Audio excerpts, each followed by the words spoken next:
Instead, you come into my house on the day my daughter's to be married and you ask me to do murder. Money. I ask you for justice. That is not justice. Your daughter is still alive. Hello and welcome back to Fact Me Up channel. Today, we're diving into the iconic world of The Godfather.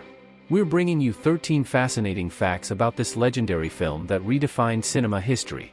From the secrets of the Corleone family to the untold tales behind the scenes, we're about to spill the cannoli on this legendary movie. So sit tight, keep your friends close and your facts closer, as we delve into the untouchable legacy of The Godfather.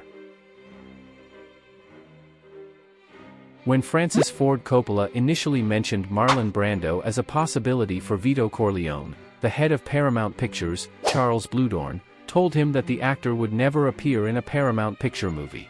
The studio pushed the director to cast Laurence Olivier as Vito, before eventually agreeing to pursue Brando after seeing the actor's screen test. However, doing a screen test is not something Brando would normally agree to, so Coppola lured the famously cagey actor into what he called a makeup test, which in reality was the screen test the studio demanded.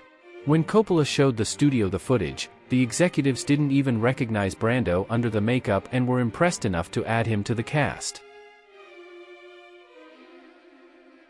Marlon Brando wanted to make Don Corleone look like a bulldog, so he stuffed his cheeks with cotton wool for the audition. For the actual filming, he wore a custom mouthpiece made by a dentist to create his sagging jowls. This appliance is on display in the American Museum of the Academy Museum of Motion Pictures in Los Angeles in a special Godfather exhibition. I am honored and grateful that you have invited me to your daughter's wedding.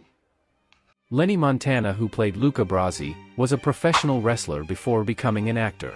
He was so nervous delivering his lines to a legend like Brando during the scene in The Godfather's study, that he didn't give one good take during an entire day's shoot. Because he didn't have time to reshoot the scene, Coppola added a new scene of Luca Brasi rehearsing his lines before seeing The Godfather to make Montana's bad take seem like Brasi was simply nervous to talk to The Godfather. Don Corleone, I am honored and grateful that you have invited me to your home on the wedding day of your daughter. Francis Ford Coppola liked the genuine nervousness and the way he flubbed the line so much, he used it in the final cut. The cat held by Marlon Brando in the opening scene of the movie was a stray that the director found in the Paramount studio lot, and was not originally in the script. On the day of shooting the scenes in Vito's study, Coppola took the cat and told Brando to improvise with it. The cat loved the actor so much that it stayed in his lap and purred so loudly that it muffled some of Brando's dialogue, and most of his lines had to be looped. Francis Ford Coppola, who got the job because of his previous movie The Rain People, wasn't the first director Paramount Pictures had in mind for The Godfather. Elia Kazan, Arthur Penn, Richard Brooks, and Costa Gavras all turned the job down, and only then it was given to Coppola. After filming began, executives didn't like the brooding, talky drama that Coppola was shooting. The studio wanted a more salacious gangster movie, so it constantly threatened to fire Coppola and even going so far as to have stand-in directors waiting on set. Coppola was reportedly getting the axe until he shot the scene where Michael kills Sollozzo and McCluskey, which the executives saw and loved. During an early shot of the scene where Vito Corleone returns home and his people carry him up the stairs, Marlon Brando put weights under his body on the bed as a prank, to make it harder to lift him. Francis Ford Coppola held improvisational rehearsal sessions that simply consisted of the main cast sitting down in character for a family meal.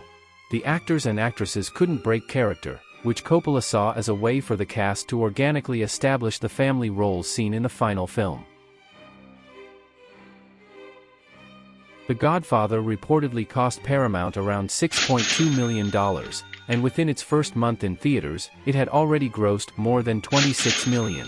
It went on to become the highest-grossing movie of 1972 and then was briefly the highest-grossing film ever made, earning around $250 million at the box office. You can act like a man! What's the matter with you? The smack that Don Corleone gives Johnny Fontaine in the beginning of the movie was not in the script. Marlon Brando improvised the smack, and Al Martino's confused reaction was genuine. According to James Caan, Martino was so shocked, he didn't know whether to laugh or cry. Cinematographer Gordon Willis earned himself the nickname the Prince of Darkness, I'm Batman. since his sets were famously underlit. Paramount Pictures executives initially thought that the footage was too dark, until persuaded otherwise by Willis and Francis Ford Coppola that it was to emphasize the shadiness of the Corleone family's dealings. The famous line, "Leave the gun. Take the cannoli," uttered by capo Peter Clemenza after the hit on the mobster who ratted on the Corleones, was improvised by the actor Richard Castellano after Francis Ford Coppola added a line in an earlier scene in which Clemenza's wife says, "Don't forget the cannoli." It's considered one of the most iconic lines in the history of cinema to this day. Paramount Pictures snatched up the movie rights to Mario Puzo's Godfather novel before it even hit shelves in 1969. It was a savvy move as the novel remained on the New York Times bestseller list for 67 weeks and sold over 9 million copies in 2 years. Look how they massacred my boy. Marlon Brando did not memorize most of his lines and read from cue cards during most of the film. As a matter of fact, Marlon, who was the father of method acting, was famous for this. He felt that doing a cold open type reading for the cameras, and then using that very first unpracticed take, was the best way to get an authentic performance. He did the exact same thing for Superman. The set for Krypton was filled with the cards pasted everywhere for Marlon as he read his lines for the first time.